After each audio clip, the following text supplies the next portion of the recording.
স্টুডেন্টদের আন্দোলনের মাধ্যমে আপনারা ট্রেড দেখাইতেছেন আমাদের, যে 5 জন যারা আমাদের পক্ষ থেকে আপনাদের কাছে মিটিং এর জন্য গেছে তাদেরকে হচ্ছে আপনারা সাসপেনশন করবেন, ওদেরকে আমরা বিপদে ফেলাইতেছি। ওরা কিন্তু 5 জন না, 5,000, 10,000, 13,000 কমিউনিটির। এখন জাস্ট একটাই দাবি যে আপনি এখন নামবেন, মানে বুঝছেন কি, পদত্যাগ। জাস্ট একটাই।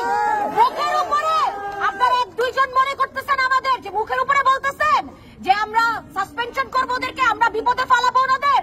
এগুলো হবে না, এসব হবে না। দেখে আসেন পুরোনো হিস্ট্রি চেক করে, বিগত দিন এত দেরি হয় নাই, 10 দিনও যায় নাই, 20 দিনও যায় নাই, কাকে নামাইতে পারছি।